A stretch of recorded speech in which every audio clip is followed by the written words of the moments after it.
Bonjour à tous et bienvenue sur la chaîne Investir. Aujourd'hui, on va parler de Essilor Luxottica.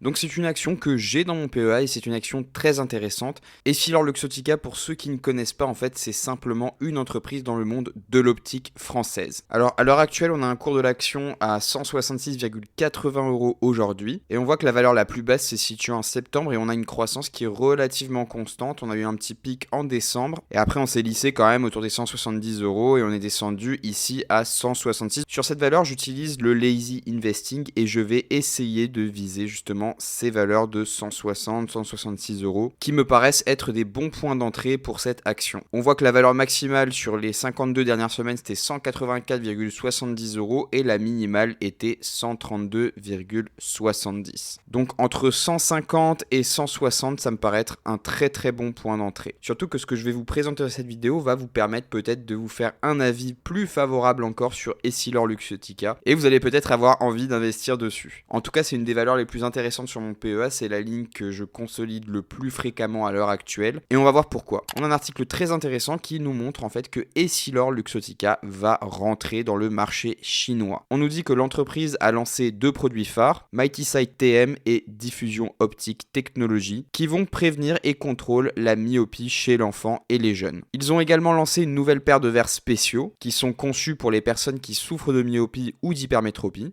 Et on nous dit également que l'entreprise a aussi profité de l'opportunité pour présenter les dernières avancées de son segment d'instruments, donc en termes évidemment de biométrie et de réfraction automatique. On a aussi des perspectives qui nous sont communiquées dans cet article qui sont pas mal intéressantes également. Donc on nous dit que le nouveau chapitre en Chine va commencer, etc.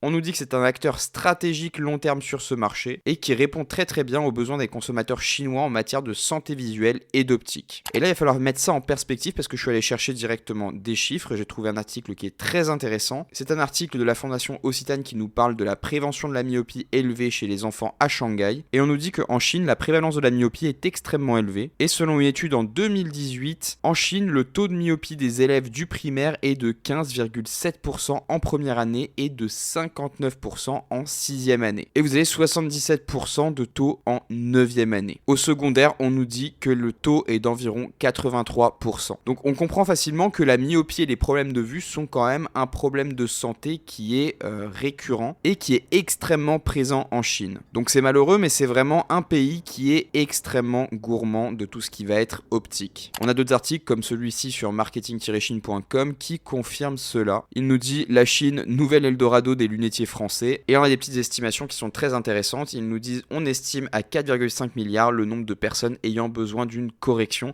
soit plus de 60% de la population mondiale. On nous donne ici des statistiques qui sont globales, puisqu'on nous dit qu'il y a une estimation de 4,5 milliards vis-à-vis du nombre de personnes qui ont besoin d'une correction, soit 60% de la population mondiale. Donc c'est vraiment un marché qui touche vraiment énormément de personnes. On nous dit qu'en Chine, on a une myopie galopante, donc ça confirme l'article précédent. On nous dit que la Chine compte beaucoup de porteurs de lunettes, donc 30% environ des personnes sont équipées de lentilles. Et attention, statistique hyper importante, c'est que 800 millions de personnes ont besoin de verres correcteurs et 700 millions ont besoin de verres spécifiques pour la myopie. Donc pour moi vraiment cette entrée sur le marché chinois, cette percée sur le marché chinois va avoir une répercussion directe sur l'action en bourse d'Essilor Luxottica. Parce que c'est pas une petite part de marché, c'est vraiment un énorme marché qui va s'ouvrir aux lunetiers français. Pour moi le chiffre d'affaires d'Essilor Luxottica il va faire que augmenter parce qu'on le voit, il a une résilience extrêmement forte vis-à-vis de toutes les crises économiques et sanitaires qu'on a eu récemment. Là par exemple sur cet article du Figaro, on voit que en fait le chiffre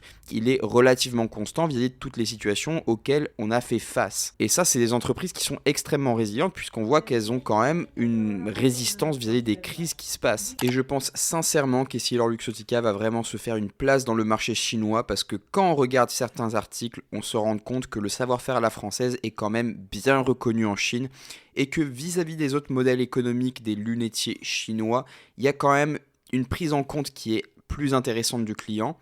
On voit qu'au niveau de la vente et du savoir-faire et de la relation client, il y a quand même quelque chose à améliorer sur l'aspect du modèle économique chinois. Chez un opticien classique et traditionnel chinois, la vente se fait de manière vraiment impersonnelle. Le vendeur est payé à la commission, donc son chiffre d'affaires va vraiment dépendre simplement du chiffre de vente qu'il fait tous les mois. Donc forcément, on a vraiment des comportements qui sont plutôt la même chose qu'on pourrait trouver chez, par exemple, des vendeurs de voitures ici. Vraiment une logique de chiffres, peut-être même au détriment du relationnel et de la personnalisation vraiment précise. Ça, on a Essilor Luxottica qui ramène un savoir-faire à la française avec vraiment du conseil personnalisé. Et pour moi, c'est vraiment un modèle économique qui va vraiment faire fureur en Chine parce que dites-vous bien que c'est un domaine de la santé quand même et les gens aiment bien être accompagnés.